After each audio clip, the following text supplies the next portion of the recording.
Hey everyone, welcome to enlighten brains. Guys, आज की इस वीडियो में हम डिस्कस करने वाले हैं MGM 24 की यूनिट नंबर 1 को, जिसका नाम है अंडरस्टैंडिंग मीडिया एंड सोसाइटी। आगे आने वाली वीडियोस में हम बाकी यूनिट्स के बारे में भी डिस्कस करेंगे, so make sure you subscribe this channel for more latest updates related to IGNOU and MAJMC। So चलिए शुरुआत करते हैं आज की इस वीडियो के टॉपिक से। सबसे पहले हम देखेंगे definition of society and mass media. Second topic होगा interpolation of media and political system. Third is corporate control of media, कैसे कॉरपोरेट्स जो हैं वो मीडिया को कंट्रोल करते हैं।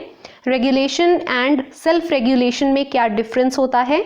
मीडिया एंड पब्लिक ओपिनियन, आप जानते हैं मीडिया बहुत बड़ा रोल प्ले करता है पब्लिक के ओपिनियन को फॉर्म करने में, सो हम इसके बारे में थोड़ा सा पढ़ेंगे।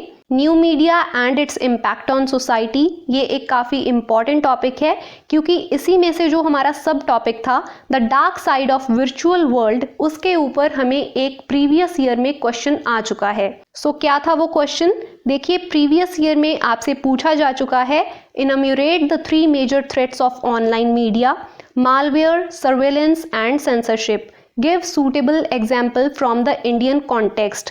अब IGNOU में प्रीवियस ईयर के क्वेश्चंस की काफ़ी ज़्यादा इंपॉर्टेंस होती है, बहुत बार वही प्रीवियस ईयर के क्वेश्चन रिपीट कर दिए जाते हैं। सो आप इस टॉपिक को अच्छे से कवर कर जाइएगा और आपको आज के टाइम की न्यूज़ के बारे में भी इंफॉर्मेशन होनी चाहिए। जैसे कि इन्होंने पूछा है give suitable example from the Indian context. So अगर आपको न्यूज़ के बारे में इंफॉर्मेशन नहीं होगी तो आप इस आंसर को कैसे लिख पाएंगे। जैसे कि अभी रिसेंटली एम्स के ऊपर साइबर अटैक हुआ था, सो आपको अपने आज के टाइम की जो न्यूज़ है उसके बारे में भी पता होना चाहिए, सो दैट आप एग्जाम में अच्छे मार्क्स स्कोर कर पाएं। अब चलिए देख लेते हैं definition of society and mass media. देखिए सोसाइटी क्या होती है, a community of people living in a particular reason.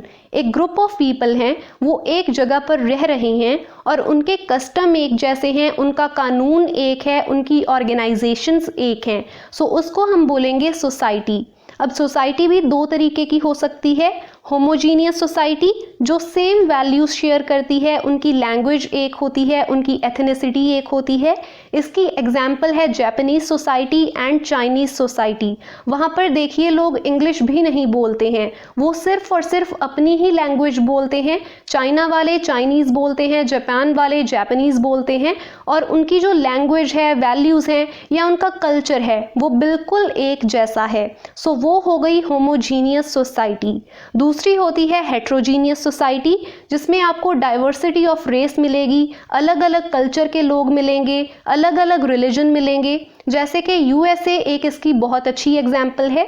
USA में आपको एशियंस भी मिलेंगे, अफ्रीकन्स भी मिलेंगे, वाइट पीपल भी मिलेंगे, आपको वहाँ पर अलग अलग तरीके के लोग मिल जाएंगे। सो वो सोसाइटी हो गई हेट्रोजीनियस सोसाइटी। अब मास मीडिया की डेफिनेशन भी देख लेते हैं। न्यूज़पेपर, टेलीविजन एंड रेडियो जैसे सोर्सेज जिससे हम एक ही टाइम में बहुत सारे लोगों तक पहुंच सकते हैं, उसको हम बोलते हैं मास मीडिया। आज के टाइम में अगर आपको किसी भी सोसाइटी के बारे में जानना है तो आप उनकी न्यूज़ और उनकी एंटरटेनमेंट को एक बार देख लीजिए, आपको उस पूरी सोसाइटी के बारे में पता चल जाएगा। वो लोग कैसी न्यूज़ को देखते हैं, वो कैसी मूवीज़ को देखते हैं, वो उनकी सोसाइटी को ही रिप्रेजेंट कर रहा है। एग्जाम्पल के लिए आज के टाइम में बहुत लोग कोरियन ड्रामास देखते हैं। अब जो भी इंसान कोरियन ड्रामा देखता है उससे कोरिया की सोसाइटी के बारे में सब कुछ पता चल जाता है। आप उससे बात कीजिए, वो आपको सब कुछ बता देगा कि कोरिया में ऐसा होता है या ऐसा होता है। सो ये हो गया मास मीडिया का इम्पैक्ट। हमें मास मीडिया से बहुत कुछ पता चल जाता है उस सोसाइटी के बारे में। अब आज के टाइम की तो हमने बात कर ली, हमारे पास रेडियो है, टीवी है, मोबाइल फोन्स हैं, बट पुराने टाइम में क्या होता था, देखिए कम्युनिकेशन तो पास्ट में भी होता था। सो पास्ट में क्या होता था, लोग मीटिंग्स करते थे या फिर पत्थरों के ऊपर लिखा होता था या फिर वर्ड ऑफ माउथ, एक दूसरे से बात करके ही उनका कम्युनिकेशन होता था। जब 1920 आया तो एक बहुत ही स्ट्रॉन्ग व्यू बन गया कि जिस इंसान ने मीडिया को कंट्रोल कर लिया वो लोगों को कंट्रोल कर सकता है, उसके पास ये ताकत है कि वो लोगों के ऊपर रूल कर पाए, वो इंटरनेशनल अलायंसेस को इन्फ्लुएंस कर सकता है। अब आज का जो मास मीडिया जिसको हम आज देखते हैं, रेडियो है हमारा, टेलीविजन है, ये 1 सेंचुरी ओल्ड है। आपको पता होगा कि जो रेडियो है वो 19th सेंचुरी की शुरुआत में बना था। सो आज का जो मीडिया है वो सिर्फ और सिर्फ 1 सेंचुरी ओल्ड है। और हिटलर एंड गॉबल्स जो कि जर्मनी के रूलर रहे हैं कुछ टाइम के लिए, नाजी जर्मनी आपने पढ़ा होगा, सो वो बिलीव करते थे कि मीडिया एक ऐसा इंस्ट्रूमेंट है जिससे प्रोपेगेंडा किया जा सकता है। अगर आप एक झूठ को 100 बार बोलोगे तो उसका इतना पोटेंशियल हो जाता है कि लोगों को वो सच लगने लग जाए। ये तो हम यहाँ पर इंडिया में भी बोलते हैं कि एक झूठ को अगर कोई 1000 बार बोले तो वो सच लगने लग जाता है। सो ये हिटलर ने बहुत पहले रियलाइज कर लिया था। हिटलर को मीडिया के पोटेंशियल के बारे में सबसे पहले पता लग गया था और फिर हिटलर ने बहुत ज़्यादा यूज़ भी किया मीडिया का अपना प्रोपेगेंडा फैलाने के लिए। अब जब सेकेंड वर्ल्ड वॉर ख़त्म हुई, उसमें हिटलर की मौत हो गई, उसके बाद हमने देखा कि बहुत ही रैपिडली ग्रोथ हुई है मीडिया की और मीडिया ने हम सबकी लाइफ को बहुत ज़्यादा इफेक्ट भी किया है। The assumption in some societies that the press speak for the people. ऐसा माना जाता है बहुत सारी सोसाइटीज में कि जो प्रेस है वो लोगों के लिए बोलती है, इसीलिए the freedom of speech and freedom of press act are seen in the context of public interest. इसीलिए माना जाता है कि लोगों के पास फ्रीडम ऑफ स्पीच होनी चाहिए और प्रेस जो है वो भी फ्री होनी चाहिए, क्योंकि ये लोगों के हित में है, लोगों के लिए ये बेटर है। Therefore on the part of the government to curtail news media's freedom is seen as against people's right. So जब कभी भी गवर्नमेंट किसी भी मीडिया को कंट्रोल करने की कोशिश करती है, उनकी पावर्स को छीनने की कोशिश करती है, तो हम कहते हैं कि ये लोगों के राइट्स के खिलाफ है। आप लोगों से फेयर एंड फ्री इंफॉर्मेशन पाने का हक नहीं छीन सकते हैं। हम तब गवर्नमेंट को कंडेम करते हैं।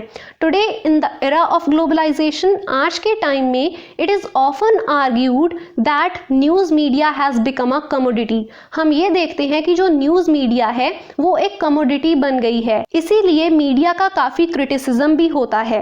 बट इसमें हम ये नहीं भूल सकते कि मीडिया ने कितना सिग्निफिकेंट रोल प्ले किया है बहुत सारी चीज़ों में, जैसे कि मॉडर्नाइजेशन हो गई, नेशनलिज्म हो गया, इंडिविजुअलिज्म हो गया, ऑब्जेक्टिविज्म हो गया, डेमोक्रेटाइजेशन हो गया, सेक्युलराइजेशन हो गया, अर्बनाइजेशन हो गया। इसमें मीडिया ने जितना रोल प्ले किया है उतना कोई भी प्ले नहीं कर सकता है। और आज के टाइम में हम कोई भी सोसाइटी ऐसी इमेजिन नहीं कर सकते जो मीडिया के बिना रह पाए। कोई भी सोसाइटी इफेक्टिवली फंक्शन भी नहीं कर पाएगी मीडिया के बिना। अब हम बात करते हैं interpolation of media and political system के बारे में। गवर्नमेंट जो होती है, कोई भी गवर्नमेंट हो, किसी भी कंट्री की हो, उसे मास मीडिया की ज़रूरत है लोगों के साथ कनेक्ट करने के लिए। News media on its part work as a link between the government and the people. जो न्यूज़ मीडिया होती है वो भी एक लिंक की तरीके से वर्क करती है। वो लोगों को गवर्नमेंट के बारे में बताती है और गवर्नमेंट को लोगों की प्रॉब्लम्स के बारे में बताती है। कभी कभी मीडिया इंफॉर्मेशन कैरियर का काम करती है और कभी कभी वो खुद का एजेंडा भी चलाती है। कभी कभी तो इंफॉर्मेशन होती है, कभी कभी आपको एजेंडा ही परोसा जाता है। The influence of political actors over media can be easily observed and realized। आप easily realize कर सकते हैं कि कुछ चैनल किस पॉलिटिकल पार्टी को सपोर्ट करते हैं और कुछ चैनल किसी और पॉलिटिकल पार्टी को सपोर्ट करते हैं। सो जो पॉलिटिकल एक्टर्स हैं उनका इन्फ्लुएंस easily ऑब्जर्व किया जा सकता है। पॉलिटिशियंस के अलावा कॉरपोरेट्स भी मीडिया को कंट्रोल करते हैं। 90% of media in the world is controlled by business interest। Media ownership serve to immediate interest for the owners. अब कोई कॉरपोरेट है और उन्होंने अपना कोई मीडिया चैनल खोलकर रखा हुआ है, तो उनको इमीडिएटली दो चीज़ें तो मिल ही जाती हैं। सबसे पहली है प्रॉफिट एंड दूसरी है उनकी खुद की एक वॉइस। वो कुछ भी चला सकते हैं अपनी न्यूज़ चैनल के ऊपर। एक एग्जाम्पल हमें दी गई थी हमारी बुक में कि जो रिलायंस इंडस्ट्री लिमिटेड है उन्होंने 25 मीडिया चैनल्स में इक्विटी ले रखी है। So this should be an area of concern for society in general and critics in particular. हमारे लिए ये एक एरिया ऑफ कंसर्न होना चाहिए कि इतने सारे कॉरपोरेट्स जो हैं वो मीडिया को कंट्रोल करते हैं, क्योंकि जब भी मीडिया को कोई कॉरपोरेट या पॉलिटिकल पार्टी कंट्रोल करेगी तो वो लोगों के लिए बात नहीं करेंगे। वो पहले अपना इंटरेस्ट सर्व करेंगे और उसके बाद लोगों के बारे में सोचेंगे। आगे है हमारे पास regulation and self regulation. Government चाहे किसी भी देश की हो, वो चाहती है कि वो मीडिया को अपने कंट्रोल में रखें।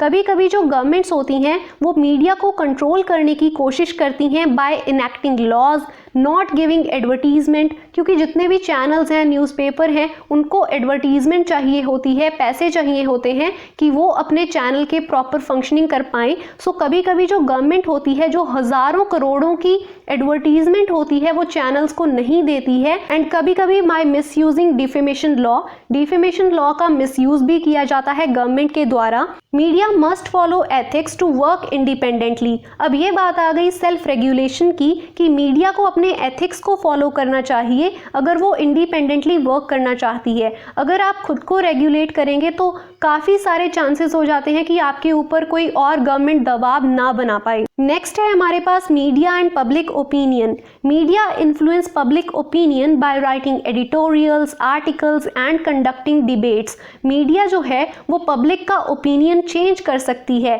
जितने भी न्यूज़पेपर्स में एडिटोरियल्स आपको देखने को मिलते हैं, आर्टिकल्स देखने को मिलते हैं, वो प्रॉपर रिसर्च के बाद लिखे जाते हैं कि पब्लिक को सही चीज़ सर्व की जाए। और जितने भी टीवी चैनल्स पर डिबेट कंडक्ट करवाए जाते हैं वो भी पब्लिक का एक ओपिनियन चेंज करने के लिए या पब्लिक को एक सही चीज़ दिखाने के लिए किए जाते हैं।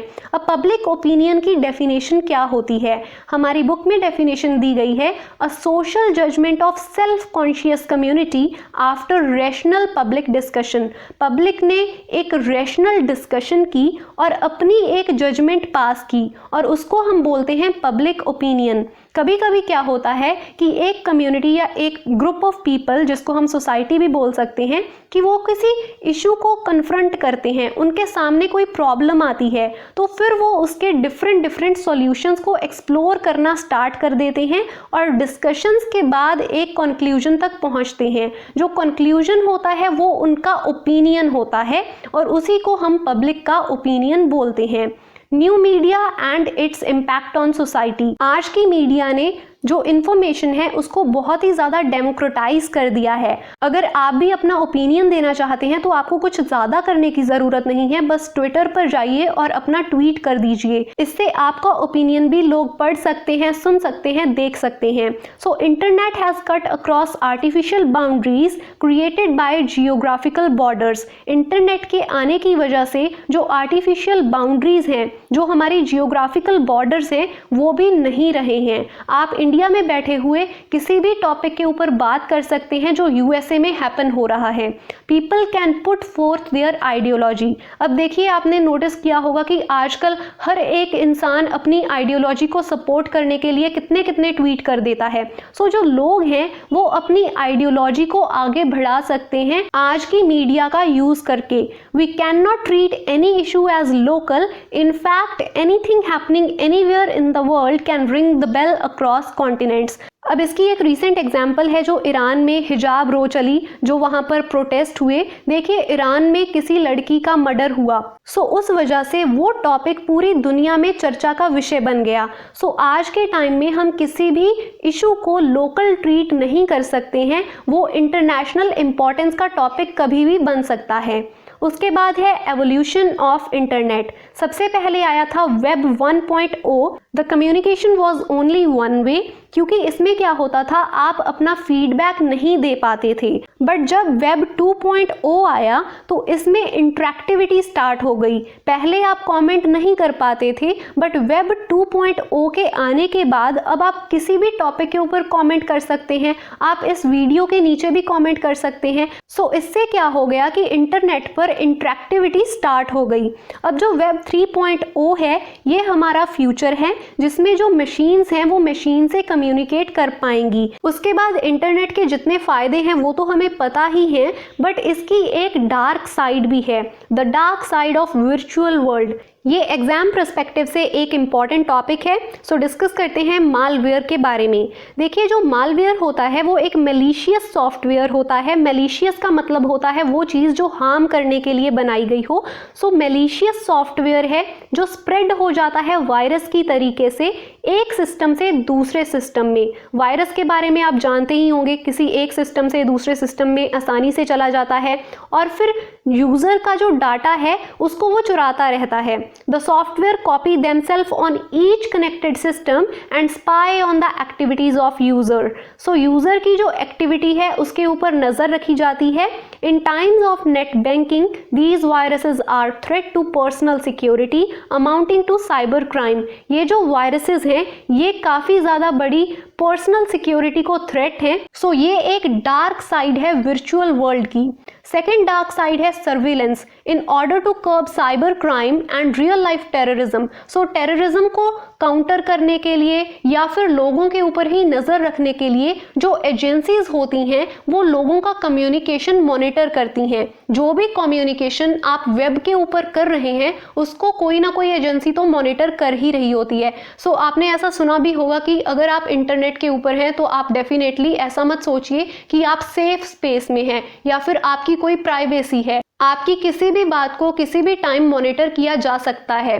सो agencies like NSA, FBI intercept, decode and analyse the information being shared over the web, private और पब्लिक। चाहे वो आपकी प्राइवेट इंफॉर्मेशन है या कोई आप पब्लिक में कमेंट कर रहे हैं, वो सारी चीज़ों को एनालाइज किया जा सकता है। आपके जो मैसेजेस हैं उनको डिकोड किया जा सकता है बहुत ही आसानी से। Some could argue that this is violation of personal privacy right। आप में से कोई ऐसा हो सकता है जो कह सकता है कि आप हमारे प्राइवेसी राइट्स का वायलेशन कर रहे हैं, बट ऐसा होता है और इसको हम बोलते हैं सर्वेलेंस। सो ये भी एक डार्क साइड है वर्चुअल वर्ल्ड की। और थर्ड डार्क साइड है censorship. Even though censorship on World Wide Web is long-standing debate, some countries like China and North Korea ban or limit the use of internet for their own internal security। देखिए China में कोई Instagram नहीं चलता, कोई Twitter नहीं चलता, उनकी अपनी वेबसाइट्स हैं, उनके अपने न्यूज़ चैनल्स हैं, वो किसी भी चीज़ को अलाउ नहीं करते हैं। सो ये हो गया सेंसरशिप और ये भी एक वर्चुअल वर्ल्ड की डार्क साइड है। हर एक सिटीजन का राइट होता है फेयर एंड फ्री इंफॉर्मेशन और आप उस इंफॉर्मेशन को उन सिटीजन्स को नहीं दे रहे हैं और ये एक गलत बात है। इस पर्टिकुलर टॉपिक के ऊपर आप खुद से भी बहुत कुछ लिख सकते हैं जो हमारे आसपास होता रहता है। जैसे रिसेंटली पाकिस्तान ने विकिपीडिया को बैन किया था कुछ टाइम के लिए। सो आप ऐसी चीज़ों को भी ऐड करके अपना एक अच्छा स्ट्रॉन्ग आंसर बना सकते हैं। सो ये थी हमारी आज की वीडियो जिसमें हमने पूरी यूनिट नंबर 1 को डिस्कस कर लिया है। आगे आने वाली यूनिट्स में हम और इम्पॉर्टेंट टॉपिक्स को डिस्कस करेंगे। सो उसके लिए इस चैनल को सब्सक्राइब कर लें। Thank you so much for watching.